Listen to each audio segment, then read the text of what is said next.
एका लहानशा गावात माधव नावाचा गरीब माणूस राहत होता. त्याच्याकडे एकच गोष्ट होती, जुन्या मातीचा दिवा. दररोज संध्याकाळी तो दिवा लावून म्हणायचा, आज कोणी मदत मागायला आलं तर मी त्याला नाही म्हणणार नाही. एके दिवशी जोरदार पाऊस पडला. गावात वीज गेली. सगळीकडे अंधार. तेवढ्या दारावर ठकठक असा आवाज आला. एक थरथर कापणारी लहान मुलगी उभी होती. ती म्हणाली, काका, आमच्या घरी दिवा नाही. आई घाबरली आहे. माधवाने क्षणाचाही विचार न करता आपलाच दिवा तिच्या हातात दिला. शेजाऱ्यांनी विचारलं, तुझ्याकडे आता काहीच उरलं नाही, तू अंधारात कसा राहशील?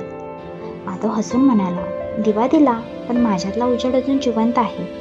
दुसऱ्या दिवशी सकाळी संपूर्ण गाव एकत्र आलं. कोणी तेल दिलं, कोणी नवीन दिवा, कोणी मदतीचा हात. त्या दिवसापासून माधवाचं घर गावातलं सर्वात उजळ घर बनलं. तात्पर्य, जेव्हा आपण दुसऱ्यासाठी उजळ बनतो तेव्हा अंधार आपोआपच दूर होतो. अशाच छान छान गोष्टींसाठी चॅनलला नक्की लाईक, शेअर आणि सबस्क्राईब करा. धन्यवाद.